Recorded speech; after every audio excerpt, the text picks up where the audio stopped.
اقامت کے درمیان وہ ٹاواں کوئی آتا ہے، تو باجماعت نماز میں خشوع اور خضوع کے لیے اہل علم نے کچھ آداب بیان کیے ہیں۔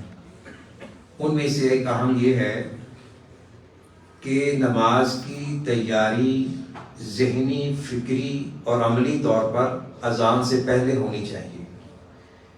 یعنی جب آپ نے ارادہ کر لیا کہ میں نے عشاء کی نماز میں جانا ہے مثال کے طور پہ، تو اذان سے پہلے وضو کر لیا جائے، اذان کا جواب دیا جائے، اور جو حضرات پیدل آ رہے ہیں وہ ذکر کرتے ہوئے آئیں، تسبیحات پڑھتے ہوئے آئیں، اور کوشش ہو کہ اقامت سے پہلے کم از کم چند منٹ پہلے مسجد میں پہنچ جایا جائے، 2-4 حسب توفیق نفل پڑھ لیے جائیں۔ اس سے نہ یکسوئی میسر آتی ہے، اور پھر فرض نماز جب آغاز ہوتا ہے تو اس میں مزید خشوع اور خضوع پیدا ہوتا ہے۔ تو کم از کم رمضان کی بہاروں میں ہم یہ ٹارگٹ بنائیں کہ ہماری باجماعت نماز اس میں بہتری آئے۔ ہر نماز، 5 نمازوں میں سے ہر نماز سے 5 منٹ پہلے، 2 منٹ پہلے، 1 منٹ پہلے ہم اقامت سے پہلے مسجد میں پہنچ جائیں، تو اس میں ذہنی طور پر یکسوئی محسوس ہوتی ہے۔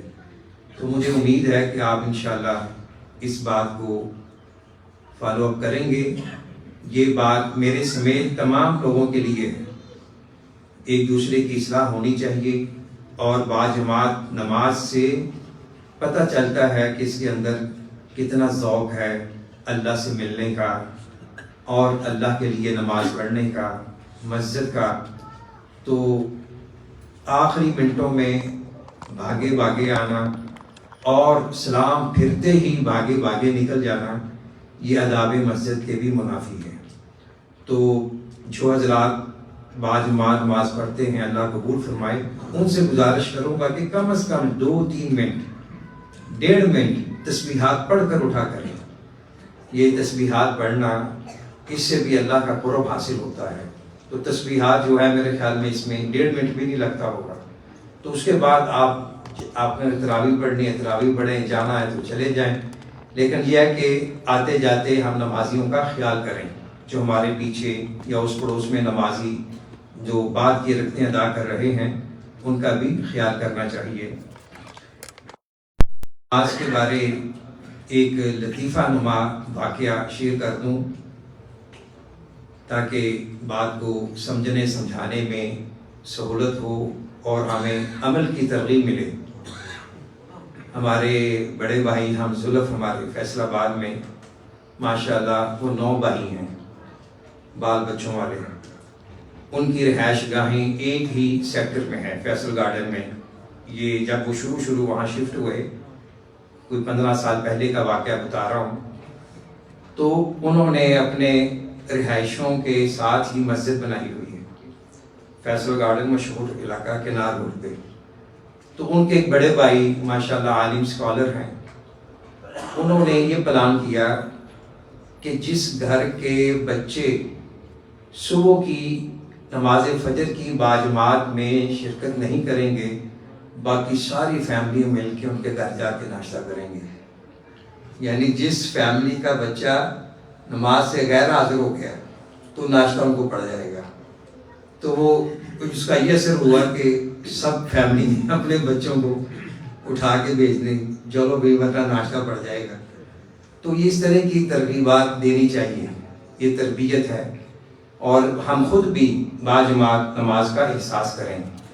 جو بغیر کسی سبب کے لیٹ ہوتا ہے 1 رکعت 2 رکعتوں سے، تو مجھے ڈر ہوتا ہے کہ کہیں اس آیت کا نام ہم مستاق بن جائیں، فَوَيْلٌ لِّلْمُصَلِّينَ الَّذِينَ هُمْ عَنْ صَلَاتِهِمْ سَاهُونَ۔ ان نمازیوں کے لیے ہلاکت ہے جو اپنی نماز میں سستی کرتے ہیں۔ تو سستی کا ایک پہلو یہ ہے کہ بغیر کسی شرعی عذر کے باجماعت تکبیر اولیٰ سے لیٹ ہونا ہے۔ تو ہمیں اپنی سستی اور کمی پر قابو پانا ہے انشاءاللہ۔ 8واں پارہ، اس میں سورہ انعام کا آخری حصہ ہے اور سورۃ الاعراف کا ابتدائی حصہ ہے۔ انعام مویشی چھپائے جانوروں کو کہتے ہیں، اور آراف جنت اور جہنم کے درمیان ایک جگہ ہے، اس میں وہ لوگ موجود ہوں گے کہ جن کے عمل صالح اتنے نہیں کہ وہ جنت میں جا سکیں، اور برائیاں اتنی نہیں کہ وہ جہنم میں ڈالے جائیں، تو یعنی ان کا بیلنس برابر ہوگا۔ تو وہ جنت میں جانے والوں کا بھی نظارہ کر رہے ہوں گے، جہنم میں جانے والوں کا بھی نظارہ کر رہے ہوں گے۔ تو اللہ نے اس موقع پر جو ان کا ڈائیلاگ ہے اس کو قرآن کریم کا حصہ بنایا ہے، تو اس لیے سورت کا نام آراف پڑ گیا ہے۔ تو اس سورہ کریمہ میں اللہ رب العزت نے جانوروں کو ذبح کرنے کا ایک شرعی حکم دیا ہے، اور آج تک الحمدللہ اس پہ مسلمان کاربند ہیں، کچھ اہل کتاب بھی کاربند ہیں کہ جب آپ نے کوئی حلال جانور ذبح کرنا ہے، گردن پر چھری پھیرنے سے پہلے بسم اللہ کہنا ہے، اللہ کا نام لینا ہے۔ قربانی پر بھی اللہ کا نام لیا جاتا ہے۔ اس میں حکمت یہ ہے کہ یہ جانور جو ہم کھانے جا رہے ہیں یہ اللہ کی مخلوق ہے، اللہ نے ہمیں بطور انعام دیے ہیں، تو اللہ ہی ان کا حقیقی مالک ہے۔ تو اللہ تعالیٰ کے ساتھ وفا کا یہ تقاضا ہے کہ اس کے جانور جب ہم کھائیں تو اس کے نام پر ذبح کریں۔ تو وہ جانور جس پر اللہ کا نام نہ لیا جائے تو وہ حلال نہیں ٹھہرتا۔ تو اللہ تعالیٰ کے جو ہمیں نعمتیں ہیں ان میں سے جو حلال جانور ہے اس کو کھانے کا ایک اہم ادب ہے کہ ذبح کرتے ہوئے اس پر اللہ کا نام لیا جائے۔ مشرکین مکہ کا ایسا رویہ پیش کیا گیا ہے جو افسوس کے ساتھ آج بھی ہمارے بعض جہالت زدہ علاقوں میں موجود ہے۔ وہ یہ کہ کچھ کاشتکار اپنی کھیتی کا کچھ حصہ اپنے غیر اللہ کے نام، جو انہوں نے چیزیں بنائی ہوئی ہیں ان کے نام وقف کرتے ہیں، کچھ اپنے لیے کر دیتے ہیں، کچھ اللہ کے لیے۔ تو اللہ نے ان کی تصویر کشی کی ہے کہ جب کھیتی اناج دیتی، بیج بوتے، پھر اس کو کاٹتے تو اس کے 3 حصے کر لیتے تھے، ایک غیر اللہ کے نام بتوں کا، ایک اپنے نام اور ایک اللہ کے نام۔ اچھا، پھر 2 نمبر یہ ہوتی کہ وہ حصہ جو انہوں نے غیر اللہ کے نام وقف کیا ہوتا، اگر وہ خراب ہو جاتا یا کوئی جانور کیا وہ مر گیا تو اس کی جگہ وہ اللہ کا حصہ اس کو دے دیتے، اور جو اللہ کے نام متعین ہوتا وہ حصہ ڈیمیج ہو جاتا یا مر جاتا تو بتوں کے حصوں میں سے اللہ کے لیے نہیں دیتے۔ کیا معلوم ہوا کہ وہ اللہ کو مانتے تھے لیکن اہمیت بتوں کو دیتے تھے۔ آج بھی ہمارے جہالت زدہ علاقوں میں کتنے ایسے مسلمان ہیں جو اللہ اس کے رسول کا نام لیتے ہیں لیکن اہمیت کسی اور کو دیتے ہیں، کسی اور کی بات کو فالو اپ کرتے ہیں۔ تو ایمان کا یہ تقاضا ہے کہ اللہ کو مانا جائے اور اللہ کی مانی بھی جائے، تو اس طرح اسلام اور ایمان مکمل ہوتا ہے۔ عشر ادا کرنے کا حکم ہے، حرام چیزوں کو اللہ نے ذکر کیا ہے، اس کی فہرست کچھ اس طرح ہے۔ شرک سے منع کیا گیا ہے، ماں باپ کے ساتھ احسان کرنے کی تلقین ہے، اپنی اولاد کو مفلسی کی وجہ سے قتل نہ کرنے کا حکم دیا گیا ہے۔ آج کل بھی کچھ جدید لوگ جو فیملی پلاننگ کے نام سے یہ عمل کرتے ہیں، یہ خلاف شرع ہے، یعنی صرف اس اندیشے اور خدشے کی بنا پر اولاد پیدا نہ کرنا کہ اولاد ہوئی تو کہاں سے کھلاؤں گا، یہ ایک فرسودہ خیال ہے، شیطانی وسوسہ ہے۔ تو اللہ فرماتے ہیں کہ یہ رزق ان کو وہی دے گا جس نے تمہیں دیا ہے، تو رزق کا مالک اللہ ہے۔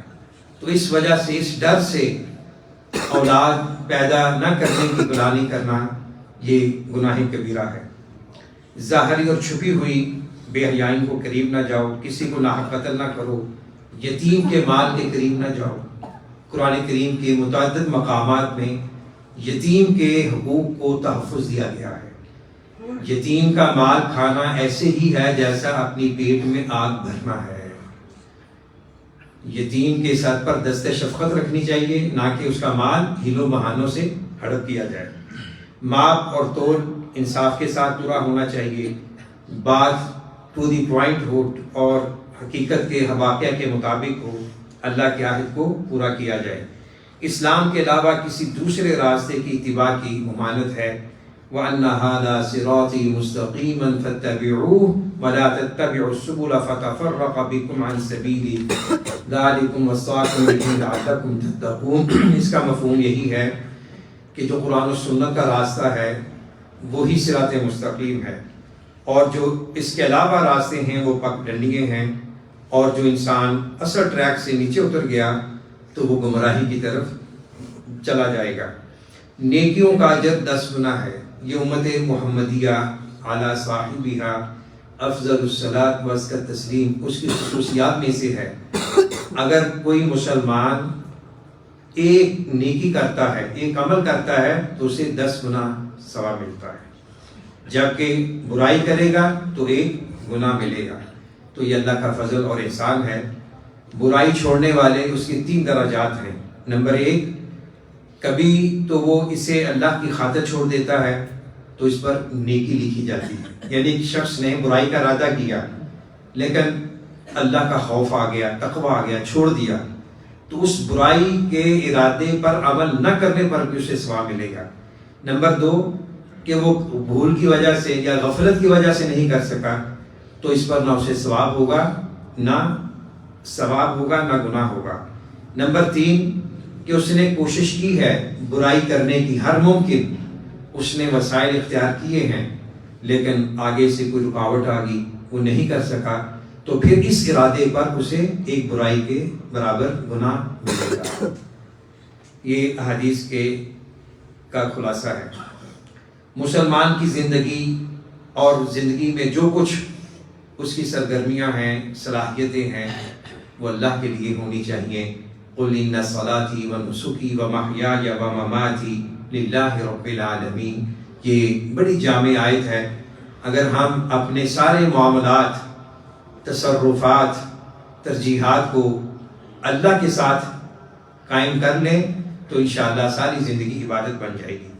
سورۃ الاعراف اس کے ابتداء میں کتاب و سنت کی اتباع کا حکم ہے۔ اتبعوا ما انزل الیکم من ربکم ولا تتبعوا من دونہ اولیاء قلیلا ما تذکرون، کہ جو اللہ نے تمہاری طرف وحی کی ہے اس کی اتباع کرو اور اللہ کے علاوہ دوسروں کی اتباع نہ کرو۔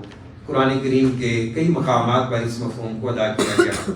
اس کے بعد تقریباً 2 رکوع میں تخلیق آدم علیہ السلام اور فرشتوں کا سجدے کا جو واقعہ ہے اس کا ذکر ہے۔ اس کا خلاصہ یہ ہے، اللہ تعالیٰ نے آدم علیہ السلام کو اپنے دست مبارک سے مٹی سے پیدا کیا، فرشتوں کو سجدے کا حکم دیا، انہوں نے کیا، وہ محترم معزز ٹھہرے، ابلیس نے انکار کر دیا۔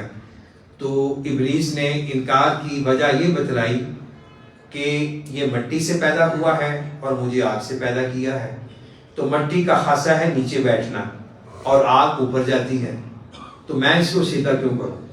تو یہ اللہ کے حکم کے مقابلے میں اس کی لاجک تھی، اس کی عقل تھی، جو کہ مردود ٹھہری اور اللہ نے اسے قبول نہیں کیا۔ پھر اس نے چیلنج کے طور پہ کہا کہ میں تیری مخلوق کو گمراہ کروں گا تو مجھے قیامت تک مہلت دے۔ اللہ نے اس کی اس بات کو پورا کیا، اور آج جہاں بھی برائی ہو رہی ہے وہ شیطان اپنے اس دعوے کو پورا کر رہا ہے۔ تو اہل ایمان کو چاہیے کہ وہ شیطان کے اس دعوے کو اور اس نے یہ جو اللہ کو چیلنج دیا تھا اس کو پورا نہ ہونے دے۔ تو شیطان ہمیشہ بندوں کو برگلاتا ہے مختلف ہیلوں سے، بہانوں سے، اور اس کا سب سے بڑا واقعہ اللہ تعالیٰ نے آدم علیہ السلام اور حوا کو جنت میں ٹھہرایا، اور یہ ایک ٹریننگ کے طور پر تھا۔ جنت میں ہر قسم کی نعمتیں تھی، بس ایک درخت سے منع کر دیا کہ اس کا پھل نہیں کھانا۔ تو شیطان نے اپنا کام دکھایا، وسوسہ ڈال دیا کہ تمہیں اس لیے منع کیا جا رہا ہے کہ تاکہ تم ہمیشہ اس میں نہ رہ سکو، جو یہ درخت کا پھل کھائے گا وہ تا ابد زندہ رہے گا اور جنت میں ہمیشہ رہے گا۔ تو وہ دونوں شیطان کے بہکاوے میں آگے کھا لیا، تو پھر سزا کے طور پر اللہ نے کہا کہ اب زمین پہ چلو اور میری ہدایت آئے گی، میری ہدایت کے مطابق جو عمل کرے گا دوبارہ تم جنت میں آ جاؤ گے۔ تو اس سے علماء نے استدلال کیا کہ انسان کا اصلی ٹھکانہ وہ جنت ہے، تو اللہ کی عبادت کرتے ہوئے، اللہ کا حکم مانتے ہوئے وہ دوبارہ اپنا گم شدہ جو مقام ہے وہ حاصل کر سکتا ہے۔ تو لباس کی اہمیت کا تذکرہ ہے کہ انسان کا جو امتیاز ہے، جس سے اس کی عزت اور اس کی خوبصورتی میں اضافہ ہوتا ہے، وہ لباس ہے۔ تو یہ شیطان نے بھی اس کو ٹارگٹ کیا، اور ہماری کتنی بیٹیاں، بہنیں، خواتین جو شیطان کے اس بہکاوے میں آ کر بے لباس ہو جاتی ہیں۔ تو یہ لباس بندہ ایک مومن کی صفت ہے، اس کی خصوصیت ہے۔ آج 8 مارچ ہے، جگہ جگہ عورت کے نام پر ایسی باتیں ہو رہی ہیں جو خلاف شرع ہیں۔ اب خواتین کو یہ محسوس ہونا چاہیے، ان کا یہ عقیدہ ہونا چاہیے کہ جو اللہ نے ہمیں شریعت عطا کی ہے، اس میں ہمارے حقوق کا تحفظ ہے، دفاع ہے، ضمانت ہے، اور جو شریعت اسلامیہ میں عورت کو حقوق ملے ہیں کہیں اور اس کو دستیاب نہیں ہو سکتے۔ مسجد میں اچھا صاف ستھرا لباس پہن کر آنا چاہیے، اس کا تذکرہ ہے۔ اصحاب اعراف کی کیفیت کا ذکر ہے، اور وہ حسرت بھری نگاہوں سے دیکھیں گے اہل جنت کو، کاش ہم بھی جیسے ہوتے، ہم بھی جنت میں جا رہے ہوتے۔ اور اہل جہنم کو دیکھیں گے تو کف افسوس ملیں گے۔ تو یہ دونوں کا منظر دیکھیں گے تو بعض اہل علم نے لکھا ہے کہ جب اللہ تعالیٰ ان کی ایمان اور اہل ایمان کے ساتھ محبت کو دیکھیں گے اور اہل جہنم سے نفرت کو دیکھیں گے، تو پھر اللہ اپنے فضل سے ان کو بھی جنت میں داخل کر دیں گے۔ اللہ تعالیٰ کی اطاعت اور عبادت کا جو حقیقی سبب ہے، الا لہ الخلق والامر تبارک اللہ رب العالمین، وہ ساری کائنات کا مالک ہے، خالق ہے، تو پھر اسی کا حکم چلے گا، اسی کا ورلڈ آرڈر چلے گا۔ یہ کیسے ہو سکتا ہے؟ مثال کے طور پہ کوئی شخص کسی کمپنی میں، کسی ادارے میں ملازم ہے اور ان کے قوانین کی خلاف ورزی کرے، تو یہ ساری کائنات اللہ کا کارخانہ ہے، اس میں اسی کو رہنے کا حق ہے، وہی صاحب سعادت ہے جو اللہ کے حکم کے مطابق زندگی گزارے گا، اور جو اللہ کی نافرمانی کرے گا وہ اللہ کے ہاں مذموم ٹھہرے گا۔ معذب اقوام کا تذکرہ اللہ تعالیٰ نے چند قوموں کا ذکر کیا، قوم نوح، قوم عاد، قوم سمود، قوم لوط، قوم مدین۔ یہ وہ اقوام ہیں جو اپنے اپنے وقت میں سیاسی اعتبار سے، معاشی اعتبار سے، جسمانی اعتبار سے، مالی معاشی اعتبار سے طاقتور قومیں تھیں، لیکن انہوں نے شرک کیا، اللہ کے نبیوں کو جھٹلایا۔ ہر نبی نے ان کو توحید کی طرف بلایا، ان اعبدوا اللہ ما لکم من الہ غیرہ، ہر نبی نے یہ دعوت دی، لیکن آگے سے انہوں نے تکبر کا اظہار کیا اور ٹھٹھا کیا، مذاق کیا، اور جن برائیوں میں وہ مبتلا تھے ان کو نہیں چھوڑا، تو پھر اللہ تعالیٰ نے ان پر اپنے عذاب کا تازیانہ برسا دیا اور تمام لوگوں کے لیے ان کو نشانہ عبرت بنا دیا۔